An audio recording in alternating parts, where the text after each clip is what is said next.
दोस्तों, रामायण में बहुत सारे अध्याय हैं, लेकिन मुख्य अध्याय केवल तभी शुरू होता है जब रावण ने सीता का हरण कर लिया और राम को युद्ध करने के लिए मजबूर कर दिया।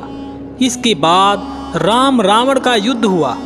अधिकांश ग्रंथों में यह वर्णन है कि रावण सीता से विवाह करना चाहता था। जब वह माता सीता का हरण करके लंका को ले गया और माता सीता को अपनी भार्या बनाना चाहा, लेकिन नल कुबेर के श्राप के कारण वो उनको जबरन अपना नहीं पाया। लेकिन कुछ ग्रंथों में कुछ ऐसा भी है जिस पर आप विश्वास नहीं करेंगे। माता सीता रावण की बेटी थी। रामायण के सबसे प्रामाणिक ग्रंथ वाल्मीकि रामायण में भी इसके कुछ संकेत मिलते हैं। आपको यह जानकर आश्चर्य होगा कि राम के जीवन पर लगभग 130 अलग अलग रामायण लिखे गए हैं। कई विद्वानों का मानना है कि यह बात सत्य है और कुछ लोग इसे केवल कल्पना ही मानते हैं। आइए जानते हैं कि माता सीता कैसे रावण की पुत्री थी।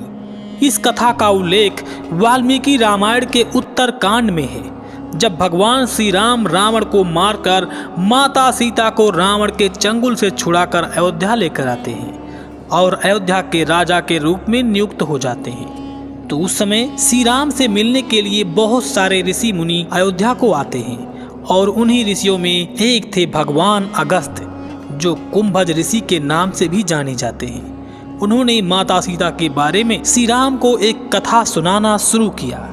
एक बार रावण पूरे विश्व को जीतकर दिग्विजय अभियान में घूमते हुए हिमालय के वन में आकर चक्कर लगाने लगा। वहां उसने काले रंग के मृग चर्म को शरीर पर लपेटे तथा सिर पर जटा धारण किए एक तपस्विनी कन्या को देखा। उसे देखकर रावण काम उत्तेजित हो उठा और अट्टहास करते हुए उनसे पूछा, अरे भद्रे, तुम्हारे इस रूप की कहीं तुलना नहीं है। ये पुरुषों के हृदय में काम जनित उन्माद पैदा करने वाला है। तुम किसकी पुत्री हो? तुम्हारा पति कौन है? किस फल के लिए इतना बड़ा अनुष्ठान कर रही हो? रावण के ऐसा पूछने पर कन्या ने कहा, मेरा नाम वेदवती है। मैं देवताओं के गुरु बृहस्पति के अंतिम तेजस्वी पुत्र कुशध्वज की पुत्री हूँ। कुशध्वज मेरे पिता थे। जब मैं बड़ी हुई तब देवता, गंधर्व, यक्ष, राक्षस, नाग भी पिताजी के पास जा जाकर उनसे मुझे मांगने लगे, परंतु पिताजी देवेश्वर विष्णु को ही अपना दामाद बनाना चाहते थे। उनके इस अभिप्राय को सुनकर दैत्यराज शंभु उनसे नाराज हो उठा और उसने सोते समय उनकी हत्या कर डाली। इससे दुखी होकर मेरी माँ उनके शव के साथ चिता में भस्म हो गई। तब से भगवान नारायण के प्रति पिताजी के मनोरथ को पूरा करने के लिए मैं तपस्या कर रही हूँ। नारायण ही मेरे पति हैं, उनके सिवा कोई मेरा पति नहीं बन सकता। हे राजन, मैंने आपको पहचान लिया है, आप जाइए। ऐसा सुनकर काम बाण से पीड़ित रावण विमान से नीचे उतर पड़ा और कन्या से बोला, इस तरह का पुण्य संग्रह बूढ़ी स्त्रियों को ही शोभा देता है, तुम्हारे जैसी युवती को नहीं। तुम जिसे विष्णु कहती हो वह कौन है? तुम जिसे चाहती हो वह बल पराक्रम और भोग वैभव के द्वारा मेरी समानता नहीं कर सकता। इस पर वेदवती ने कहा, भगवान विष्णु तीनों लोकों के स्वामी हैं। कोई भी बुद्धिमान पुरुष उनकी अवहेलना नहीं कर सकता। उसके ऐसा कहने पर उस राक्षस ने अपने हाथ से उसके केश पकड़ लिए। इससे क्रोधित होकर उसने अपने हाथों को तलवार की तरह उन केशों को काट डाला। जल मरने के लिए उतावली होकर अग्नि की स्थापना करके वह निशाचर से बोली, अरे नीच राक्षस, तुझ पापात्मा ने इस वन में मेरा अपमान किया है, इसलिए मैं तेरे वध के लिए फिर उत्पन्न होंगी। ऐसा कहकर वह अग्नि में समा गई। दूसरे जन्म में वह कमल के पुष्प से प्रकट हुई। उस राक्षस ने वहां भी उस कन्या को पा लिया और अपने घर में ले आया। वहां उसने बालक बालिकाओं के लक्षण जानने वाले अपने एक मंत्री को उस कन्या को दिखाया।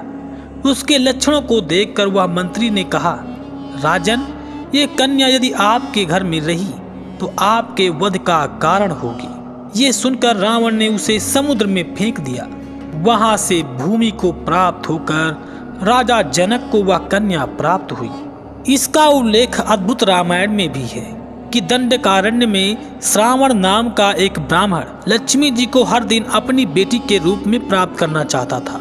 इसलिए घास के सामने के हिस्से से एक मंत्र के साथ वह एक घड़े में मंत्र से अभिषक्त करके उस घड़े को बंद करके रखता था। एक दिन जब ब्राह्मण घर पर नहीं था तो उसी दिन रावण ऋषियों से कर लेने के लिए वहां आया। ऋषि मुनि राजा तो थे नहीं, वह पूजा पाठ करने वाले थे, उनके पास कहाँ से धन होता।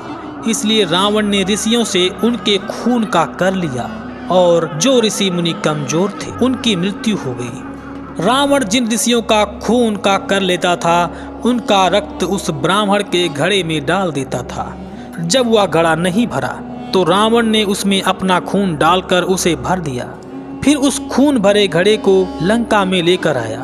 रावण ने उस कलश को मंदोदरी को रखने के लिए दिया और कहा, हे भद्रे, इस कलश में विष है, जो इसे पिएगा उसकी मृत्यु हो जाएगी। इसके बाद रावण त्रिकूट पर्वत पर चला गया। रावण ने कई पाप किया था, जैसे वेदवती का अपमान और अपनी पुत्र वधू रंभा का बलात्कार। ऐसे कई जघन्य अपराध किए थे जिससे मंदोदरी बहुत दुखी होती थी। एक दिन मंदोदरी ने आत्महत्या करने के बारे में सोचा और उसी खून भरे घड़े को विष समझकर पी लिया। इस कारण मंदोदरी अनजाने में गर्भवती हो गई। अब वह अपने मन में सोचने लगी कि अगर उसका पति ऐसी जब स्थिति के बारे में जानेगा तो वह मंदोदरी के बारे में क्या सोचेगा कि मंदोदरी का चरित्र बहुत खराब है। इस डर से मंदोदरी ने तीर्थ यात्रा का बहाना बताया और वह जनकपुर के क्षेत्र में आई। वहां उन्होंने अपनी गर्भावस्था ली और उन्हें जमीन पर दफना दिया और सरस्वती नदी में स्नान करने के बाद वह लंका लौट गई। फिर मिथिला में अकाल सूखा पड़ा, जीव जंतु प्यास और भूख से मरने लगे। तब ज्योतिषियों ने बताया कि अगर राजा और रानी एक साथ अपने खेत में हल चलाएं तो बरसात होगी। फिर राजा जनक और रानी सुनैना ने खेत में हल चलाया और उसी खेत में भगवान की माया से माता सीता एक संदूक में रखी हल की नसी में फंसकर मिली। और जब राजा जनक और रानी सुनैना ने उस संदूक को खोला तो वह उन्हें वहीं प्राप्त हुई, जिनका नाम सीता रखा गया। इसीलिए लोग माता सीता को रावण की पुत्री मानते हैं। दोस्तों, क्या इस कथा के बारे में आप पहले से जानते थे? अगर जानते थे तो जरूर कमेंट में बताएं और नहीं जानते थे तो भी बताएं। और अगर वीडियो आपको पसंद आया हो तो कृपया वीडियो को लाइक शेयर करके हमारे चैनल को सब्सक्राइब जरूर करें और साथ में जय श्री राम लिखना बिल्कुल भी मत भूलिएगा। भगवान श्री राम की कृपा आपके समस्त घर परिवार पर सदैव बनी रहेगी। जय श्री राम।